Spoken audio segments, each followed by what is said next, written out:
Is that this House do now adjourn. IAN Paisley. Here.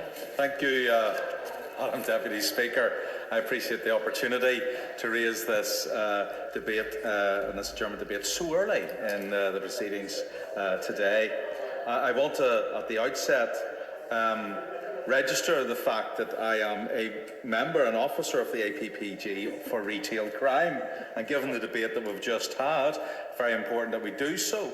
There's no pecuniary interest in that matter. It's in fact a matter of ensuring that our high street is protected, and that issues important to high street, to independent retailers, to consumers, that parliamentarians are aware of these matters, and I believe that APPG plays a vital role in doing that and giving voice to voiceless people on these important issues. I'd also like at the outset to thank the British Independent Retail Association, who is one of the consumer voices for thousands of retail shops the length and breadth of the United Kingdom, and who try to make representations for them and bring together the views of those groups. I'd also like to thank the Association of Convenience Stores, who represents thousands of businesses also across the country, small businesses, shopkeepers, traders, and wants to make sure that their issues are properly reflected. Now, I will make a prediction, Madam Deputy Speaker. I predict that the member of Strangford will at some point intervene in me this evening. I just think that it is important that will happen, and I do look forward to that. But I am glad that other colleagues have indicated their interest in this matter, because this is something which affects the entire United Kingdom, and as far as every single component part of the United Kingdom, Scotland, Wales, England and Northern Ireland, and it's something which is of concern to us, because quite frankly, the high street is under threat. It's under threat from a whole host of things. The modern way in which we do shopping has driven people from actual shopping to online shopping, which has an impact on retail trade. That has also then an impact on the matter which I hope to bring to the attention of the House, and that is, of course, the issue of crime with regards to retail.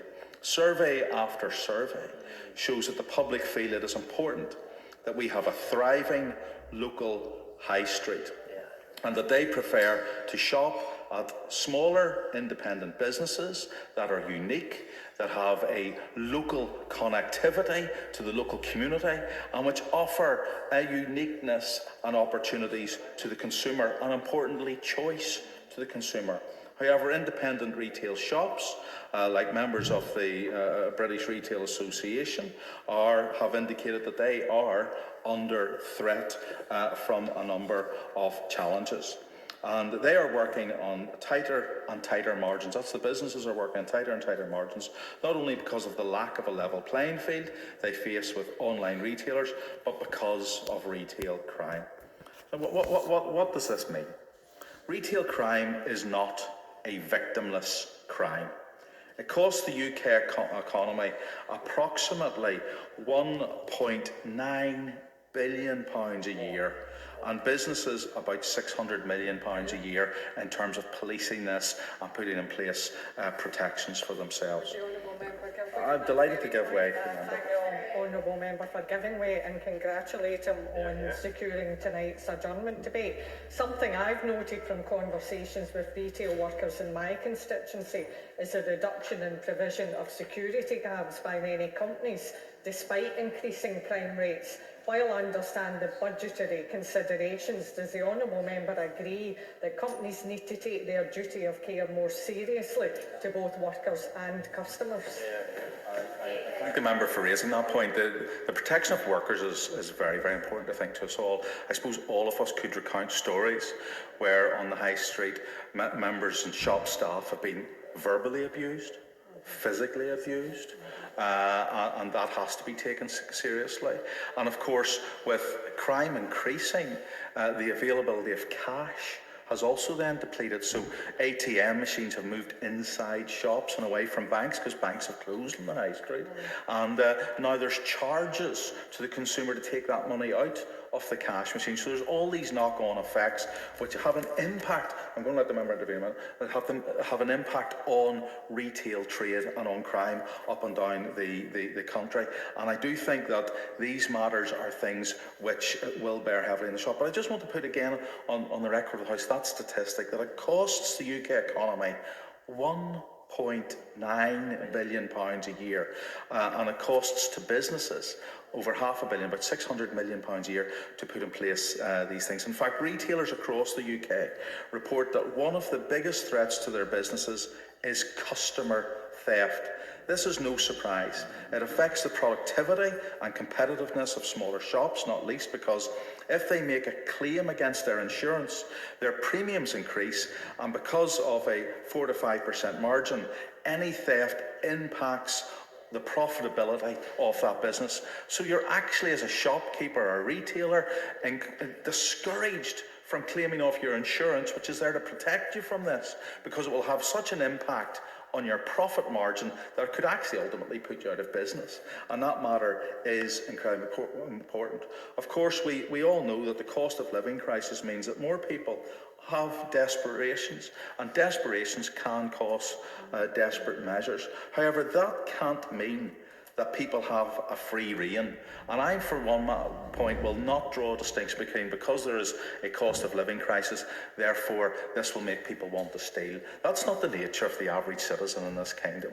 Average citizens in this kingdom are good people, and they want to do good things. But there are pressures increasing that drive other people to crime.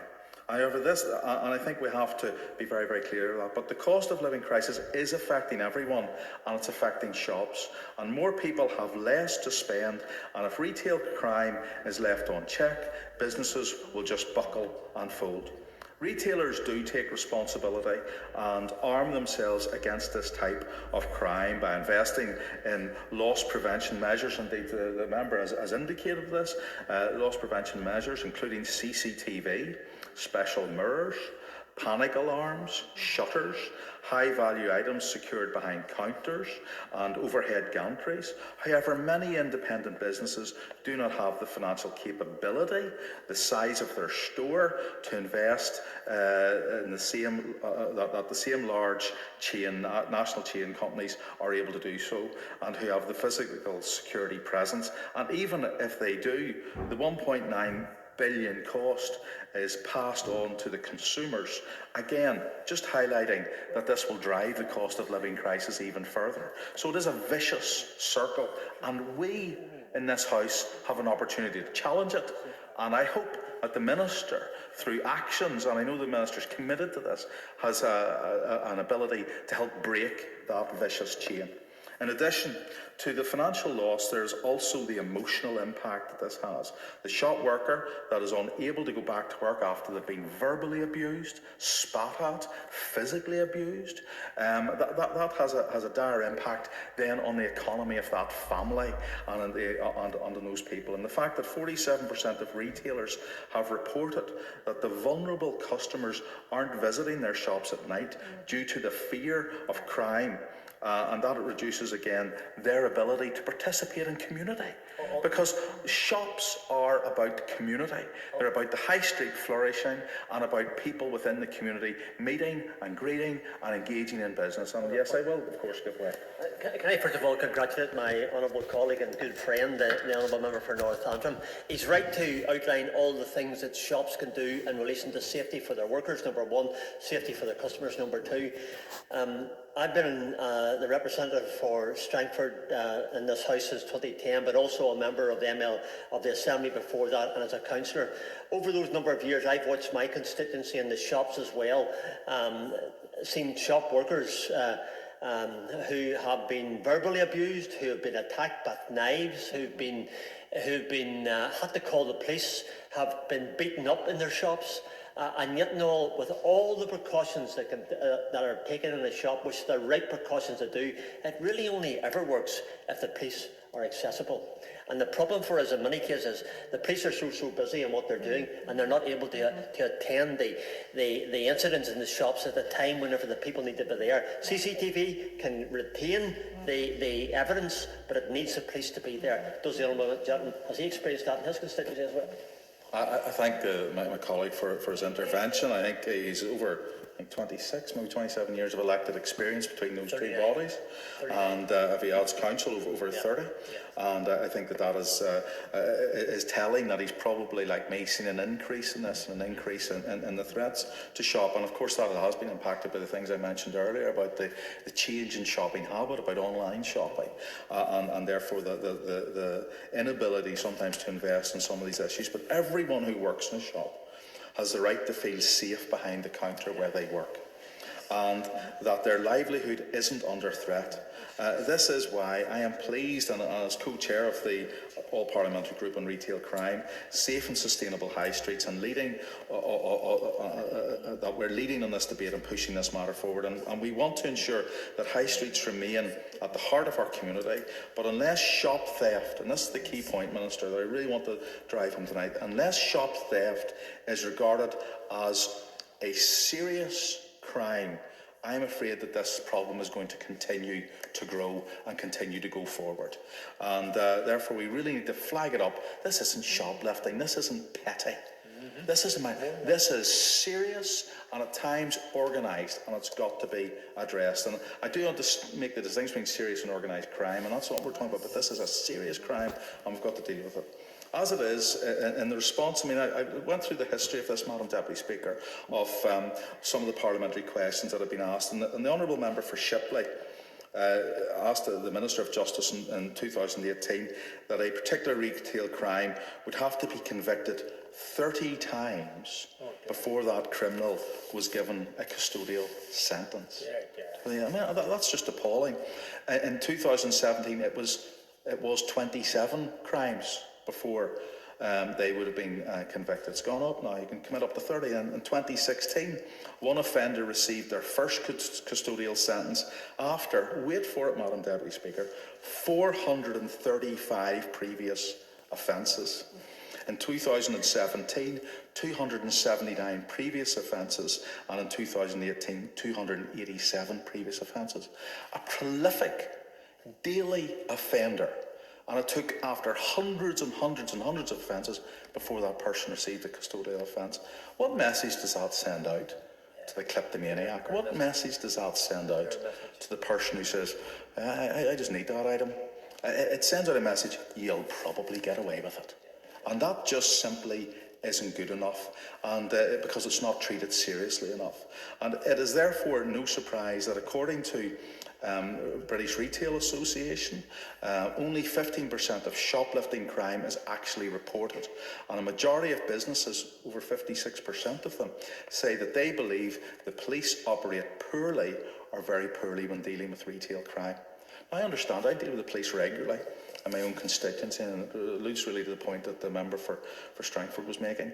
When police budgets have been driven down, and I'm speaking exclusively here about Northern Ireland, Madam Deputy Speaker, and when the Chief Constable puts out a message, and he was right to do so, I might add, in Northern Ireland, that people will notice the lack of policing because police budgets have been driven down.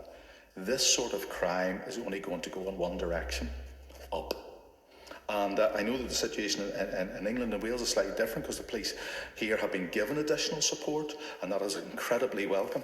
I would love for that support to be cross-applied to Northern Ireland also. And it's not a matter, and I haven't made this debate deliberately into a Northern Ireland debate because it lets the government onto a very easy task, call the Assembly back and you can sort that out. That's actually not the resolution. This is about budgetary support from the Home Office for policing, and we don't have that support and we require it. So all of this means, so what needs to happen, Madam Deputy Speaker?